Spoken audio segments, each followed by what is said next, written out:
खबर उन्नाव से है, जहां एक प्रेस वार्ता के दौरान शैवाचार्य प्रशांत प्रभु महाराज ने प्रदेश और जनपद की सामाजिक, धार्मिक तथा राजनीतिक स्थिति पर तीखे शब्दों में अपनी राय व्यक्त की। उन्होंने कहा कि वे हाल ही में उन्नाव, पीलीभीत और अन्य जिलों में भ्रमण पर रहे और जनता में गहरी नाराजगी पाई। उन्होंने खास तौर पर पुलिस प्रशासन और जनप्रतिनिधियों की कार्यप्रणाली पर सवाल उठाए। बता दें कि प्रशांत प्रभु महाराज ने कहा कि कुछ जिलों में पुलिस थानों में बीजेपी विधायकों की भी सुनवाई नहीं हो रही है। यह स्थिति अत्यंत दुर्भाग्यपूर्ण है। हालांकि उन्होंने यह भी जोड़ा कि वे अपनों के साथ खड़े हैं, क्योंकि अपनों की निंदा करके ही उन्हें सुधारा जा सकता है। उन्नाव के संदर्भ में बोलते हुए उन्होंने स्लॉटर हाउस की मौजूदगी को सबसे बड़ी विडंबना बताया। उनका कहना था कि यह वही भूमि है जहां सीता जी का समापन स्थल माना जाता है। ऐसी पवित्र भूमि पर गाय काटने के कारखानों का चलाया जाना न केवल धार्मिक भावनाओं का अपमान है, बल्कि हमारी सांस्कृतिक विरासत के भी खिलाफ है। उन्होंने उन्नाव में प्रदूषित पानी की समस्या को लेकर भी चिंता जताई। उनके अनुसार इंडरगो फैक्ट्री से लेकर मसवासी क्षेत्र तक के लोग गंदे और जहरीले पानी से परेशान हैं। उन्होंने कहा कि हर घर में दूषित जल पहुंच रहा है और यह जल जनित बीमारियों को निमंत्रण दे रहा है। उन्होंने सवाल उठाया कि जब लोग बुनियादी जरूरतों से ही जूझ रहे हैं तो जनप्रतिनिधि चुप क्यों हैं। प्रशांत प्रभु महाराज ने स्थानीय सांसदों और विधायकों को आड़े हाथों लेते हुए चेतावनी दी कि अगर वे वाकई जनता के सेवक बनकर रहना चाहते हैं तो उन्हें इन समस्याओं पर तुरंत विचार करना होगा।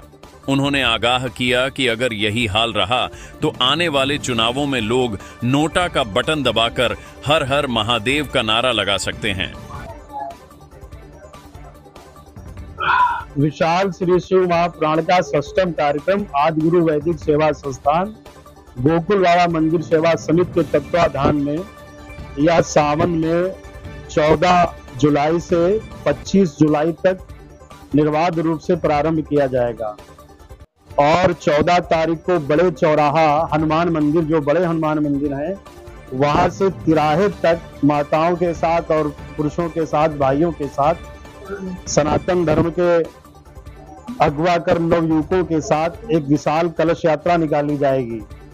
इस कथा का मुख्य उद्देश्य है सनातनियों के अंदर वास्तविक सनातन धर्म को उत्पन्न करने की भावना और योगी आदित्यनाथ को पुनः 27 में पद प्राप्त हो मुख्यमंत्री का इस उद्देश्य से किलकार भैरव महायज्ञ, जो रुद्रगण होते हैं उनमें सत्ता प्राप्त करने के लिए एक किलकार भैरव होता है, जो उसका अनुष्ठान करता है उसे राजपद प्राप्त होता है। मेरे सभी शिष्यगण इस कार्यक्रम में अपना योगदान दे रहे हैं और इसको बृहद रूप से सफल बनाने का प्रयत्न कर रहे हैं।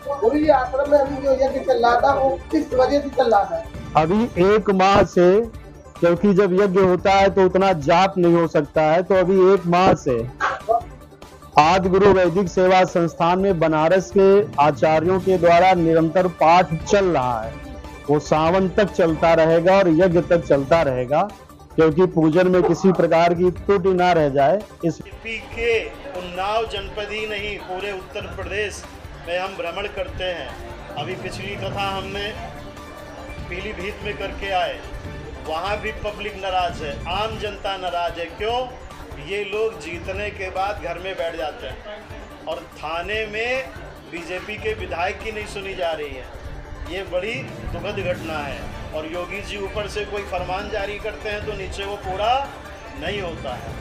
ये विडंबना है, मगर फिर भी हम अपनों के साथ खड़े हैं, क्योंकि अपनों की ही निंदा करके हम अपनों को सुधार सकते हैं। दूसरों की निंदा करने से हमें कोई लाभ मिलने वाला नहीं है, क्योंकि हमें अपना घर सुधारना है।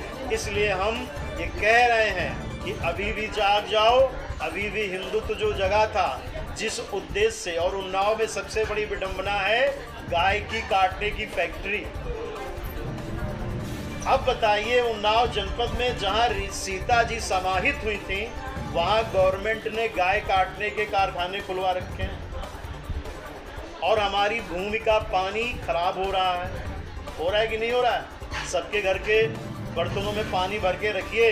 यहाँ ये क्या बोलते हैं, मसवासी से लेकर के वो आपका वो क्षेत्र है जहाँ ये इंडेग्रो फैक्ट्री है, वहाँ पानी इतना दूषित हो रखा है, शाम को बर्तन में भर दीजिए, सुबह उसमें मलाई पड़ जाती है, जो अगर आप थोड़ा सा भी खा लें तो बीमार हो जाएंगे। तो हमारा पानी खराब हो रहा है और इन फैक्ट्रियों के कारण हो रहा है, और हमारे राजनेता इसके विषय में कुछ नहीं कर पा रहे हैं, सिर्फ हवाई बातें हो रही हैं। हम उनको आगाह कर रहे हैं, अगर आप विधायक रहना चाहते, आप सांसद रहना चाहते तो इसमें कुछ कीजिए, नहीं ऐसा ना हो कि हम सब हिंदू घर में बैठ जाएं और नोटा दबा दें। तो नोटे से अगर बचना है और वोट लेनी है तो हिंदुओं की भाषा बोलिए, हिंदुओं के साथ खड़े होइए और हिंदुओं की सुरक्षा कीजिए, अन्यथा हर हर महादेव ना हो जाए। बोलिए चंद्रमौली भगवान की।